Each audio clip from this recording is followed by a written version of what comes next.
that one's got to do with a little man named Robert Pattinson. This is not going to cause any drama at all, I don't think, when we talk about it. It has no connective tissues to any other bigger franchises, but here we go. And so this is the story here on Dark Horizons. The Batman and Mickey 17 star Robert Pattinson, I'm going to make this a little bit bigger here. I don't have Christian's full setup yet. Here we go. Is reportedly circling the role of the main villain for Denis Villeneuve's upcoming Dune Messiah at Warner Brothers Pictures. And Legendary, according to THR, the actor is reportedly looking at a role with speculation being it's the character of Tlalexu, face known as Scytale from Frank Herbert's books. Apologies to anybody who knows how to accurately pronounce those, because I do not.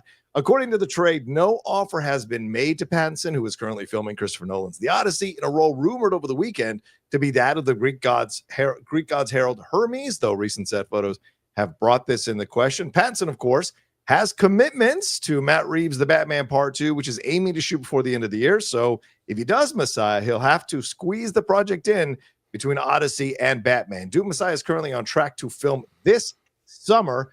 Published in 1969, Messiah kicks off events 12 years after those of Dune, with Paul Atreides ruling as emperor, married to Princess Irulan, who is, of course, played by Florence Pugh, while maintaining a relationship with his concubine, Chani, played by Zendaya, who I doubt she will be described as a concubine in that movie.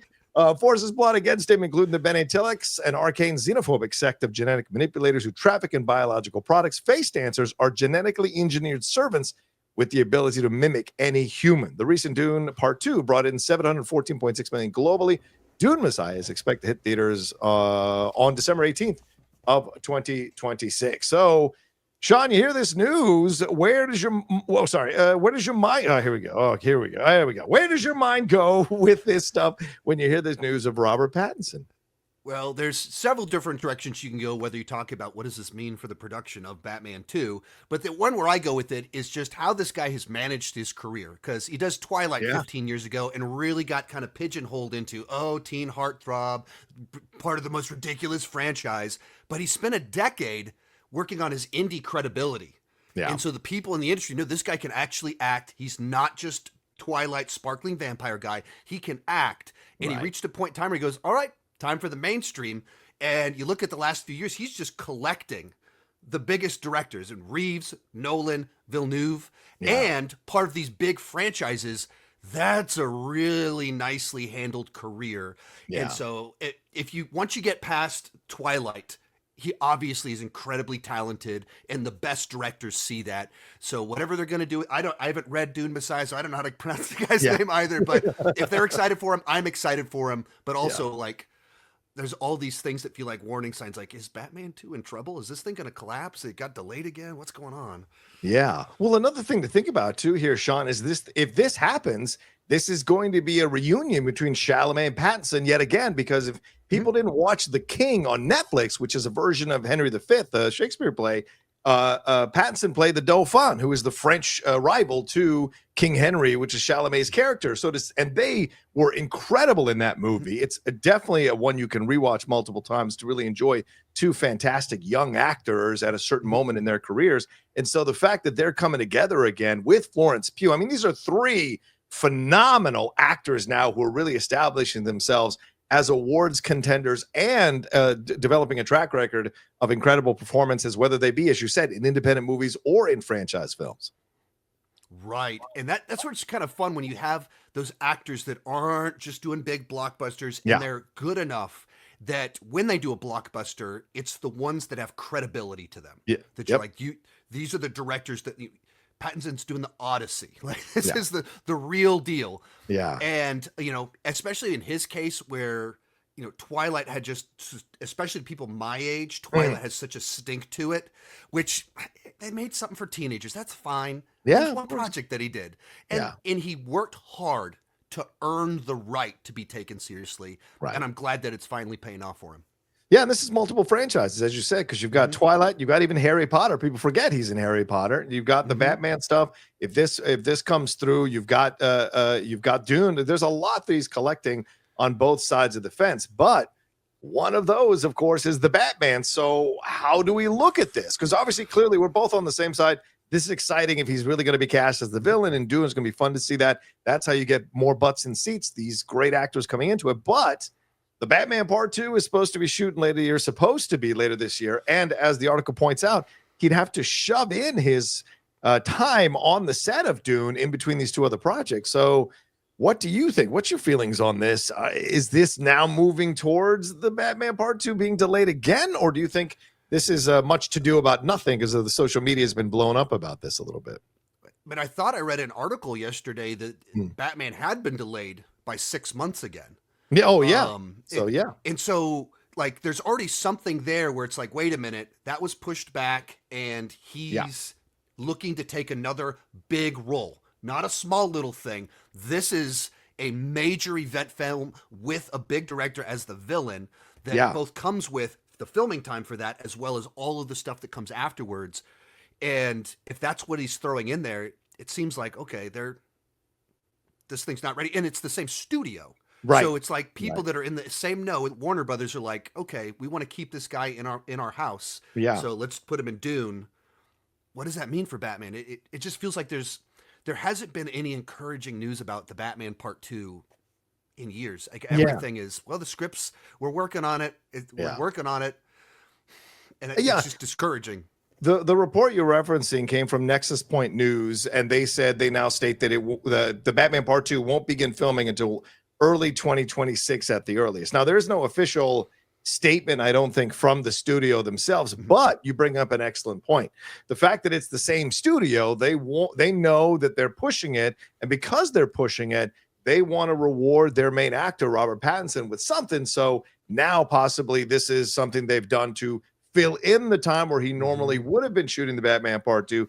He'll now come on possibly as the villain in this Dune film and still be under the tent, as you say. But it's really curious because you look at this and you wonder why all the delays on this movie. And then recently James Gunn plucking Colin Farrell out of the Matt Reeves verse to put him into his verse for Sergeant Rock. So it's just a lot of curious moves going on behind the scenes with all of this stuff. And do you think we're going to get any clarity on this? Do you think we won't get clarity until after Superman comes out and we see how it does?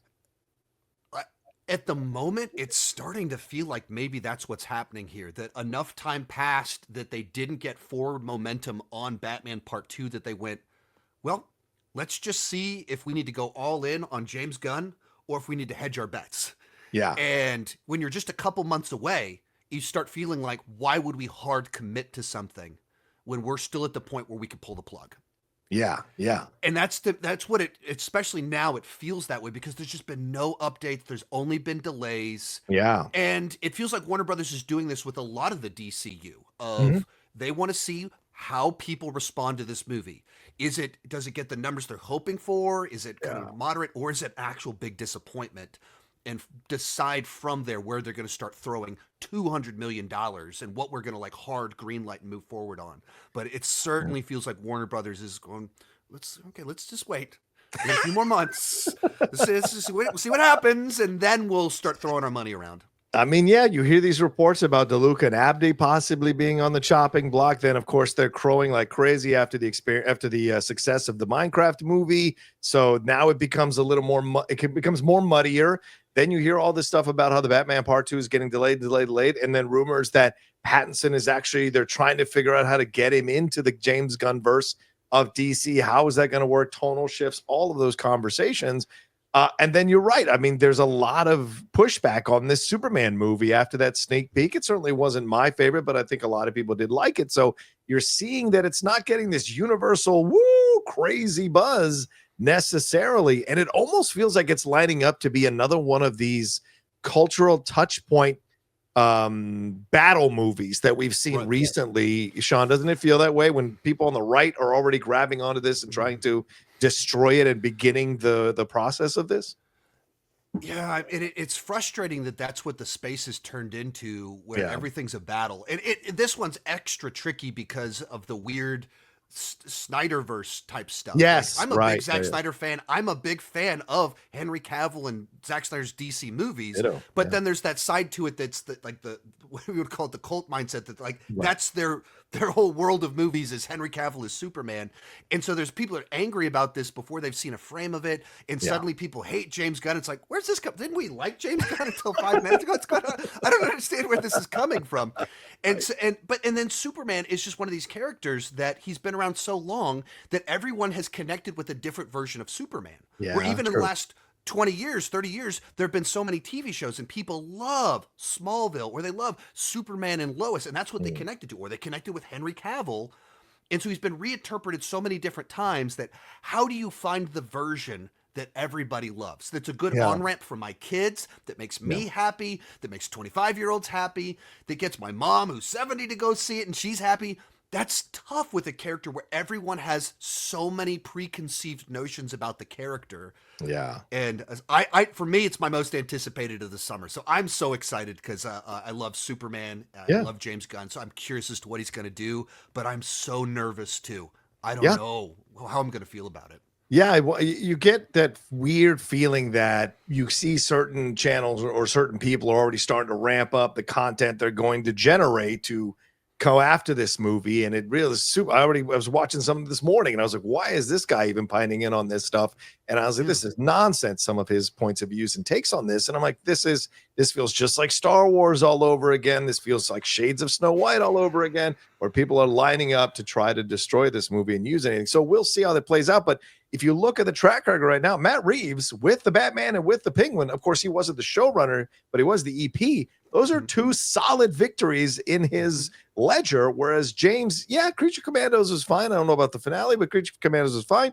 But we haven't seen a theatrical film from him on the DC side of things to maybe counter that. And if this comes out and underperforms or doesn't do well or has mixed critics reviews that affect the box office, if you're David Zaslav, who clearly is a guy who just acts whenever he feels like acting, you can't. I mean, there's a rumored to be getting rid of the Looney Tunes franchise or brand, yet they're working on a Looney Tunes feature film. So it's very confusing what they're doing behind the scenes there. So there's all kinds of possibilities that this could go awry before it ever gets settled. That's everything with Warner Brothers. It feels like everything it's all in flux. There's so many moving pieces to where it's not like you can just look at one piece and analyze it in a vacuum. Because there's even like room, like the murmurs about why it's taking Matt so long to finish the script of like these like vague allusions to things going on. Yeah, personal things or whatever. Filter it through that. You could filter it through the DCU, and do they want two Batmans and all those different things? Plus, David Zaslav, Warner Brothers as a whole. Right. How do you interpret this? I don't know, but I would love to know the behind the scenes on all of this. That MCU book was so amazing. I hope one day someone writes a DC book that explores all of this stuff from the beginning through all the different regime changes through the David Zaslav era. I would love to read that and get some real knowledge about what went on behind the scenes. So I love that. Even that Marvel book you were talking about, I was re-listening to it during my trip this past week out to LA to do that interview because it's so good. I love that stuff. Yeah, absolutely. So we'll see. We'll keep a tab on it. Keep tabs on Robert Pattinson and see where he goes. And of course, Superman is just a couple of months or 3 months away. So we'll find out for sure when that happens.